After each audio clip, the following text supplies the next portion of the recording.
She is from the Justice Connect. Sister, good morning, and thank you for joining us. Morning, Yvonne. Thank you. It is a pleasure having you with us. We also have Susan to help us with the conversation. Susan is a trauma specialist. Susan, good morning and welcome to the show. Good morning, Yvonne. Now, I'll start with you, Sister Anna. From your experience, which groups of people are usually, targets of human trafficking, particularly in Zimbabwe? Thank you, Yvonne.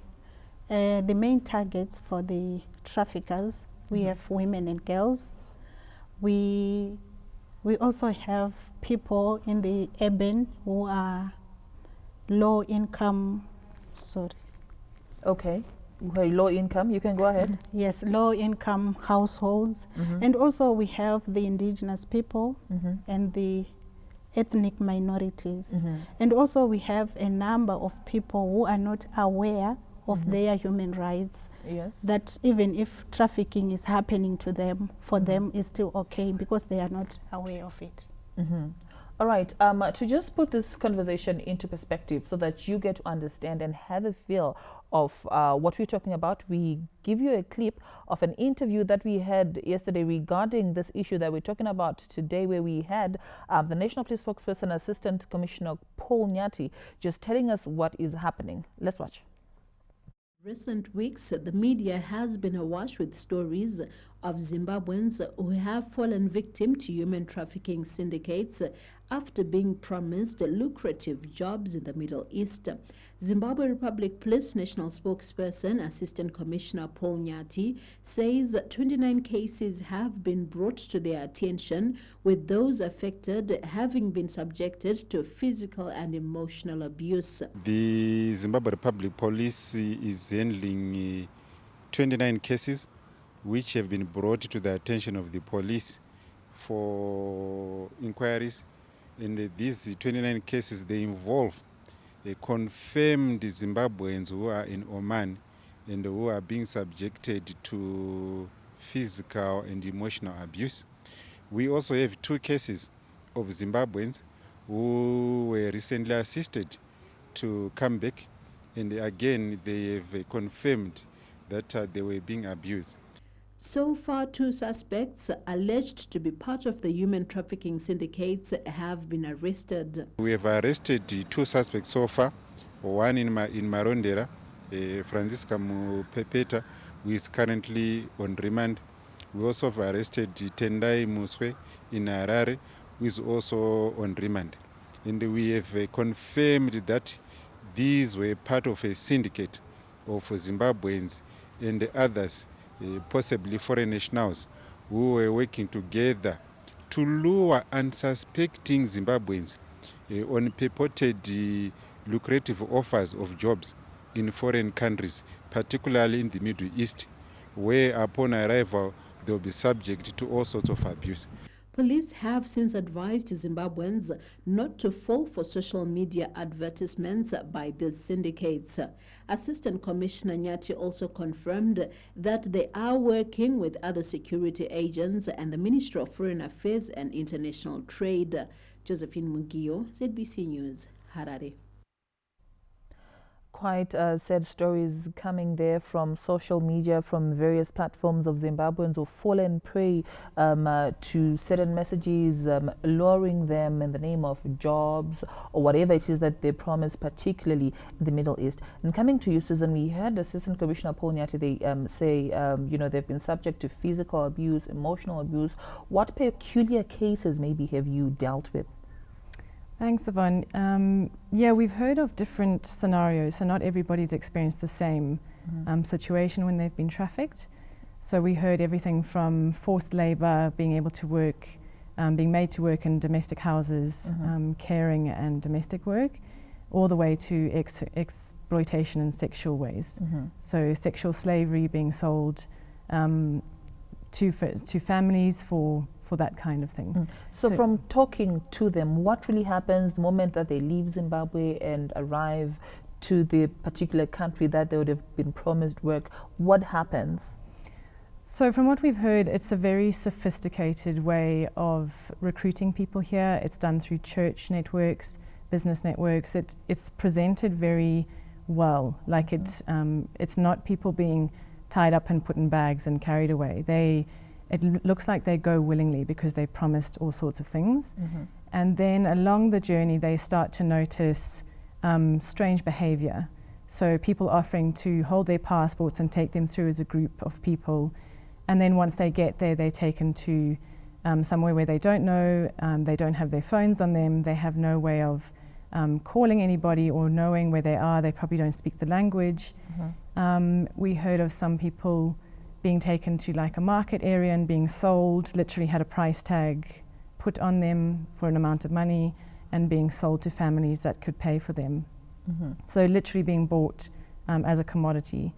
And then once they're at the respective places where they've been sold to, they have different kinds of living arrangements. Some are very deprived, some have really unhealthy kind of living conditions, and then from there they're exposed to different things, sometimes physical violence, sometimes sexual violence, overworked, certain levels of their liberties are taken away from them. Quite sad stories there, Sister Anatolia. How then, as an organization, are you working to ensure that you combat human trafficking, that we don't have such stories coming back to haunt us as a nation? Us as the IPA, we are present in 22 countries, and we have the strong presence at the United Nations, where we advocate for the women's rights, like I said before. And as IPA, we do advocacy, and also we give training to these women and girls, and also to victims of human trafficking.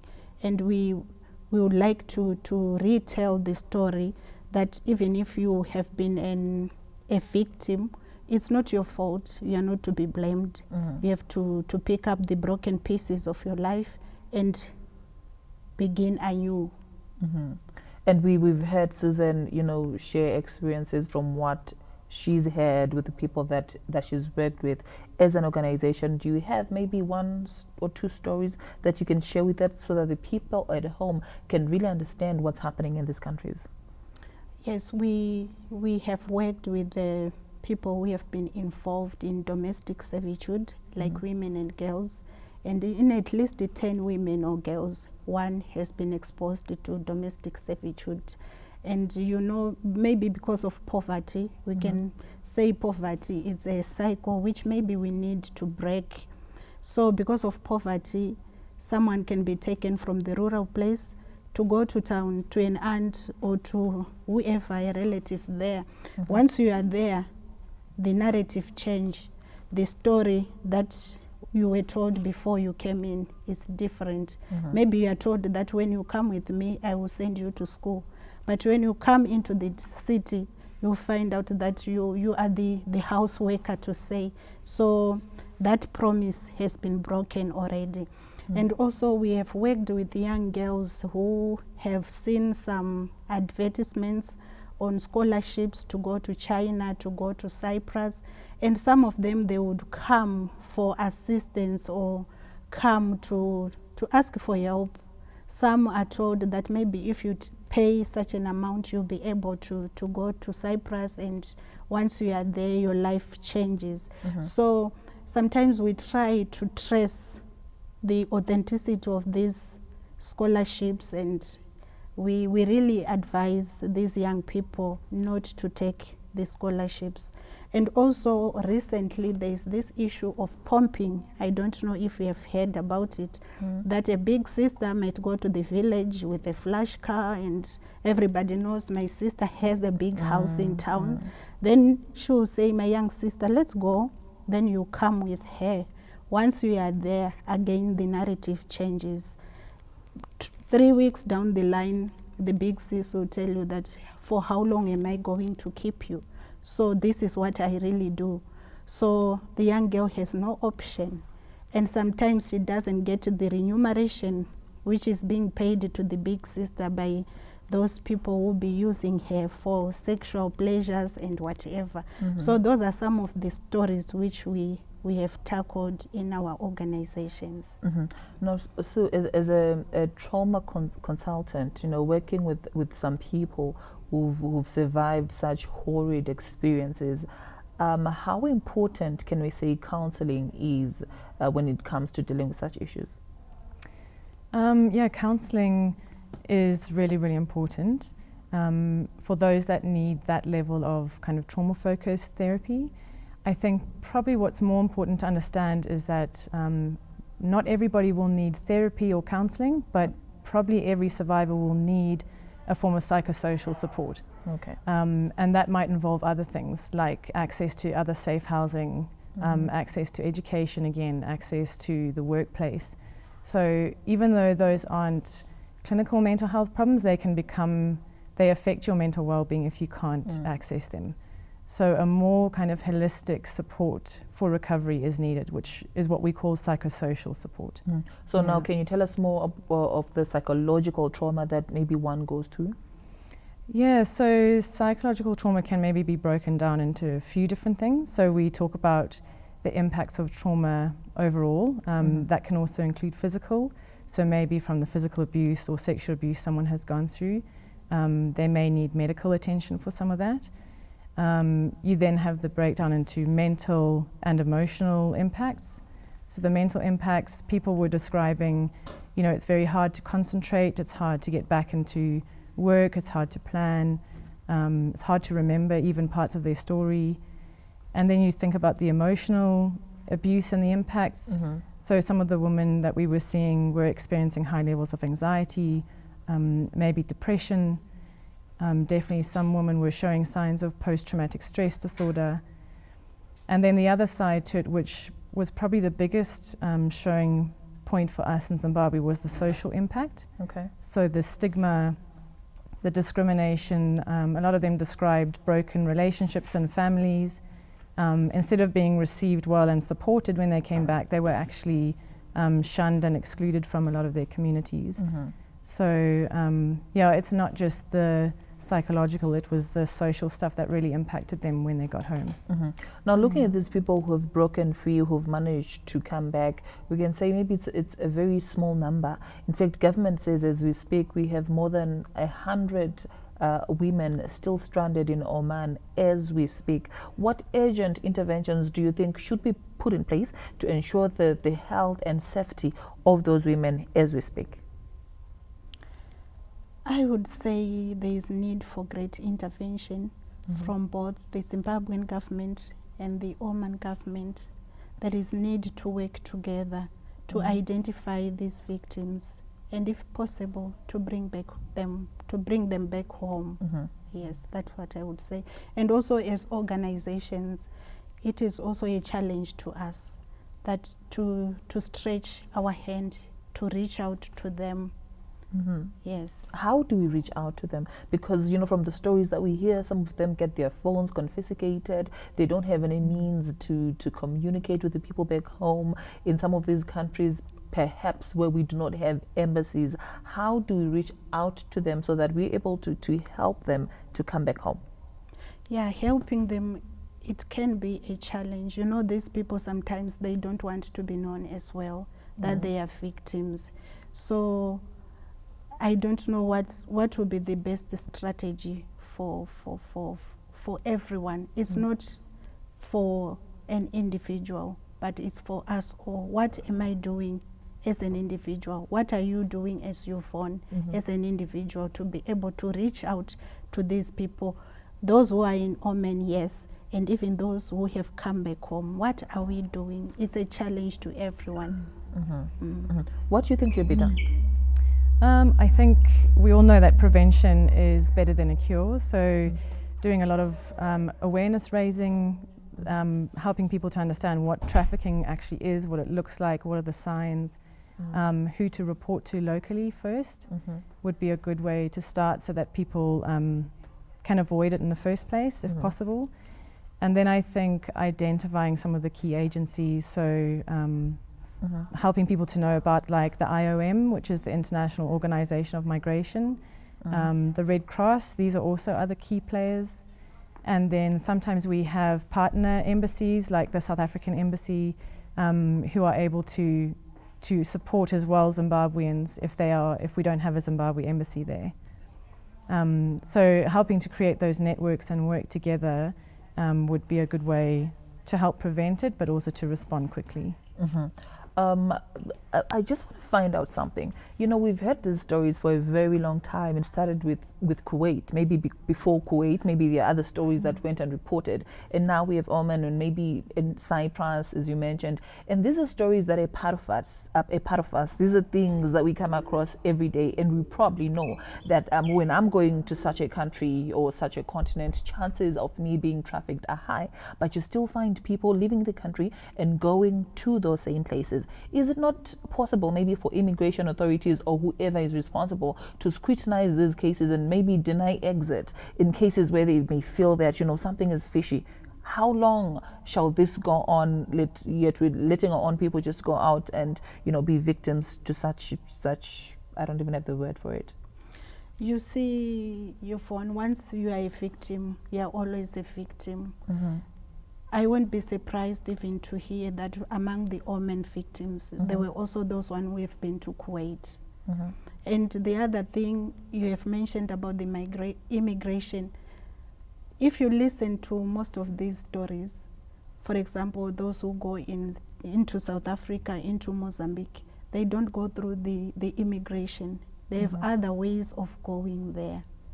But those ones who would pass through the immigration, yes, I think there is need for policies, you know, like to scrutinize the documents and even to get in touch with where the person is going to be, the destination of the victim. That's what I think should be done. But also looking at somehow our borders have become so porous in a way that the in and out of people is too much, and sometimes you'll be wondering what is it that is attracting people to go to South Africa? What is it that is attracting people to go to Cyprus? Maybe there is need also to look at the root cause. What is it that is luring individuals to go to those countries? They hear these stories every day about trafficking, but still they go. So maybe there could be some factors which are to be discussed. Now, having said that, I'll still ask this question. Do you think it's possible for responsible authorities to deny exit to people, you know, intending to leave for such countries after scrutiny and maybe saying, you know what, there's a danger here? So from some of the stories we heard, that it was actually some of the immigration officials that noticed a trend, and they were the ones that started to pick up that there's something happening here.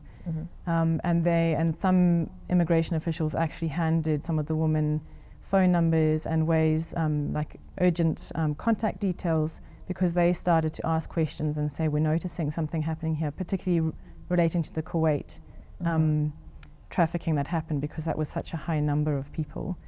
I don't know the technicalities or the legal ways around immigration and how that works, but yes, I think there should be ways to be able to identify it, hotlines that you could call if you notice something, so that the appropriate authorities can come in and actually do something about it. And do you think, you know, communities are aware of such dangers in these countries? Because not all of us have access to social media, not all of us have access even to televisions and radios. So do you think enough is being done maybe to conscientize people in rural areas from disadvantaged communities that, you know what, when such offers come to you, please do reject them because there are dangers associated with it? No, I don't think there's a lot being done. I think there's more now because it's become like a more relevant thing. But even in that, trying to raise awareness, there's a lot of stigma around it. So there's a disconnect between trying to raise awareness and then trying to listen to some of the survivors that are coming back and how they try and explain what happened to them. Because of the stigma and discrimination, it's really hard. But there are a few groups doing that really well. And they're able to help communities identify what are the signs that this is not actually an appropriate thing, or that this person or this network is going to take advantage of you. Because it was, like I said, very sophisticated, really quite subtle. It wasn't obvious. And like Sister Anna was saying, it was the promise of work, of further education. They were able to, you know, you were going to be able to support your family back home. So people really believed it was an opportunity. There was a lot of coercion and misconception in it. It wasn't, it didn't involve a lot of physical violence. Yeah. Okay. We have one of our followers here, Claudette Lloyd. She says, we also need some kind of fund to be opened for well-wishers to donate towards the women stuck in the Middle East so that they can be helped to come back home. Often they want to come back, but they cannot afford it. Do we have such funds in place, or such organizations, or maybe you as IPA, do you have, any means, financial means, that you're helping these women so that they come back home, like Claudette is suggesting? For us as IPA, for now, we are only focusing on the awareness and advocacy. We haven't reached out to that extent to fund people to come back home, maybe in the long run. But as of now, we don't have such facilities. And I would also, it is my wish that if we could avail, not only as an organization, but different organizations coming together for a common cause to help these victims. And Tabith Bonaventura Masiwa, thank you very much for tuning in. She's just answered one of the questions that I had thrown to you. And Tabith here says it's not possible for the immigration officials to stop people. These victims do have all the necessary documents, so they have no ground to stop them. So according to Tabith, as long as you decide this is where I want to go, you have all the necessary documentation, you can go. Nobody can stop you.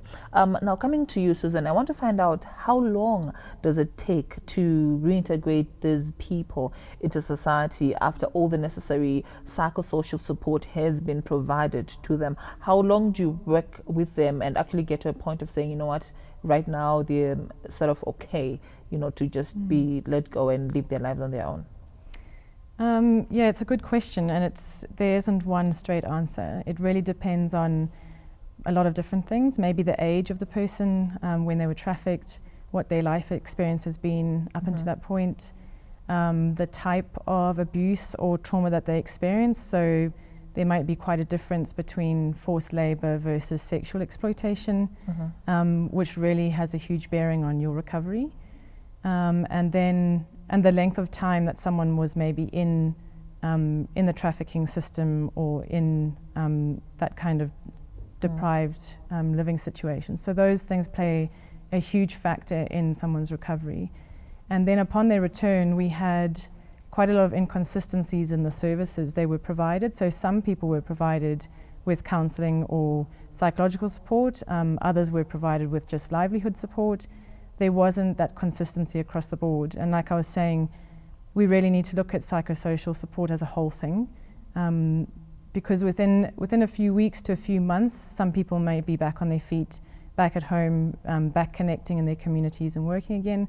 But for others that had a different experience, that's going to take much longer. Another thing that I'm thinking of right now, I'll keep on giving reference to Kuwait. I remember 2016 with the whole Kuwait situation, and people were arrested. There were people from Marondera, right? And now we have people from Marondera as well being arrested. Do you think we're doing enough in busting these syndicates? Because we cannot have people coming from the same place all the time. Yeah, I would say there's something wrong there in Marondera.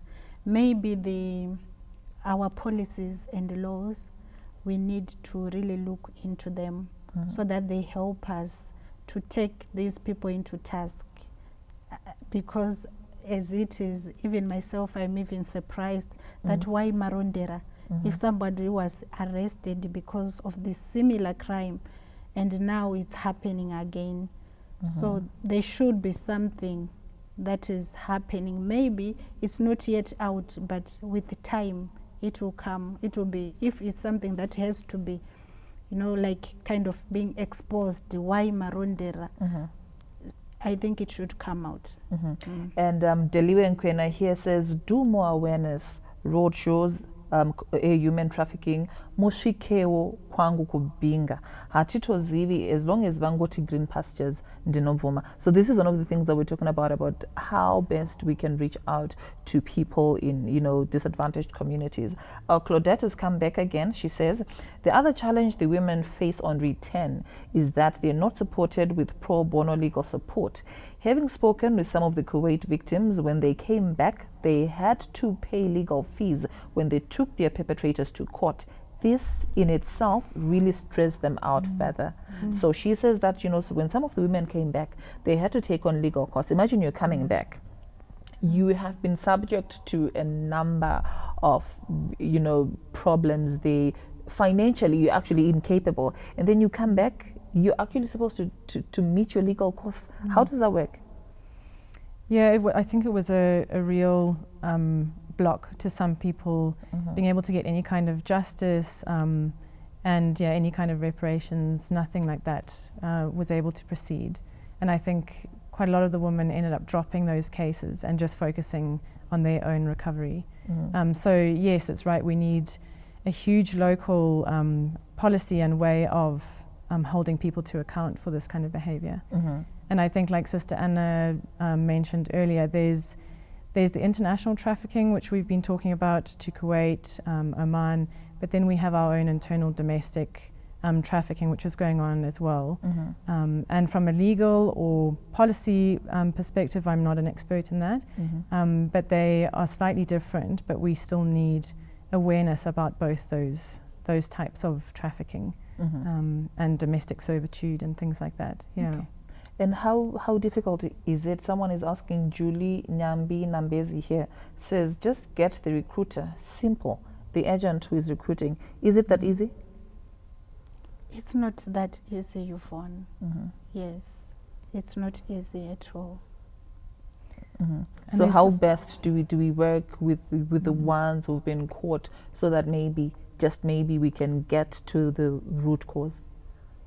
Sometimes you see, like when I was interacting with the victims of the Kuwait trafficking, these people, even themselves, they wouldn't like to say much about the agent or who recruited them. Yes, so it's very difficult to trace where it started from. Yes. Okay. So cabinet recently approved the amendments to the Trafficking in Persons Act to arrest the rising cases in human trafficking.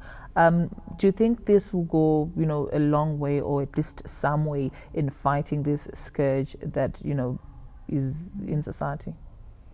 I think it definitely has to happen. It's a very welcome move. There needs to be legal processes and repercussions around this kind of behavior. It goes a long way for people's healing and recovery as well, but hopefully in preventing this kind of behavior. And it's, like Anna was saying, it's usually more than just one person. There's not just one agent. There's usually a syndicate or a network at it. So yeah, it needs to be tackled from a high level. Okay. As we conclude, Sister Anna, what recommendations do you have for government regarding this issue that we're talking about? What words do you have to the general populace, who are falling prey, to such issues? What I would say is we need policies, and these policies should be implemented.